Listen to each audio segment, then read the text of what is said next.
I've always been a great believer in lifelong learning, and one of the things I think that has shaped my life and my career is some of the reading that I've done over the years. And as I've said before, there's both fiction and non-fiction, but I have a much loved collection of management books, and I always have some management thinking sitting on my bedside table at one time or another. And I thought it'd be useful to share some of that reading, so that maybe you can go and have a look and see what these people say, and maybe you can give some thought yourself to how you manage and think about strategy and the way forward, and how you develop your own career. First one I wanted to talk about was Rosabeth Moss-Kanter, who's a Harvard business professor, but she wrote a book in the 90s called The Frontiers of Management, and it was one of the first kind of serious management books I think I ever read, where she talked about thinking about management that wasn't traditional, that was out of the box, and particularly talked about doing things in partnership, which I thought was really relevant to the work we were doing in local authorities. And actually, having just reread it, it's still a really good read because she writes very well. Actually, maybe the one that's affected me most is a guy called Tony Buzan, who is known in the UK as the man who invented mind maps.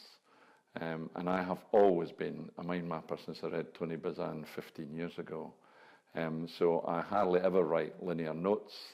I do mind maps for almost all my thinking and all my speeches and everything else I do. So he's properly affected everything I do.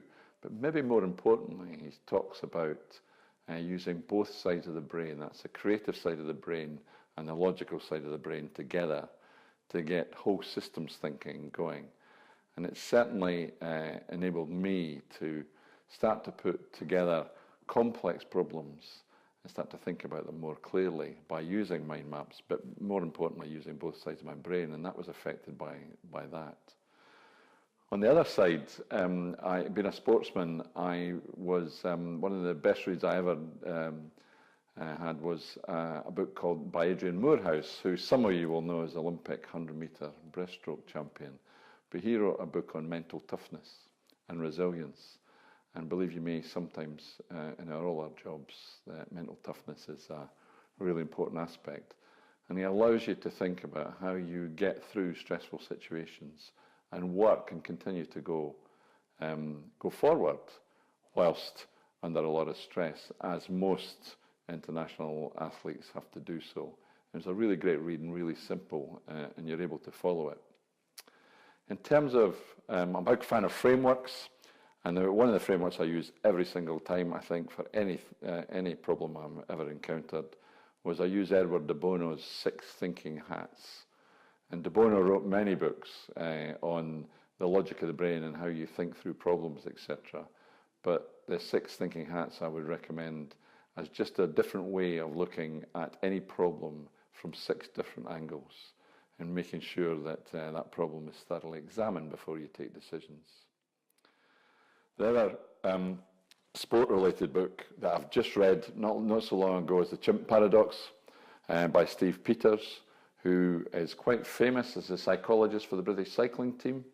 And he talks about having a chimp on your shoulder who always wants to misbehave. And actually keeping control of that chimp is a way of controlling your emotions and controlling your thinking under pressure and making sure that you're calm and collected.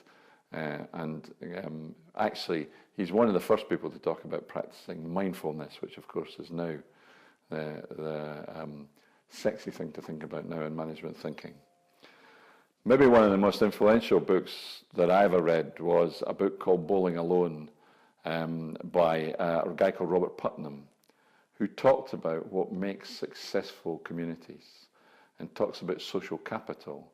In fact, inspired me to go and do some work with Newcastle University 10 years ago, where we looked at how you make successful communities in the northeast work together. And in fact, it's what we're trying to do today in terms of our approach to localities and our engagement with the city of Edinburgh. And will continue to be something that has influenced me for the rest of my life, because his view that social capital is just as important as financial capital is something that I've always believed in and actually can see physically in every community that we work with successfully. And the last one probably is related to that, is a book called The Wisdom of Crowds by James Surowiecki. And James talks about how it always takes more than one brain to think through problems, and that in fact listening to large groups of people and their views on subjects is definitely a way to get a proper look at how problems are solved and how places are run. And if you just take all of these together, they're the things that start to shape how I think and where I think. And there's many other places I've read, but these are the ones that I think have affected me most. And hopefully, in sharing that with you, you can go and have a look at one or two of them at some time and see if you like them. And if you do like them, pay some attention to them in terms of how you go about your business and the management in this council. Thank you.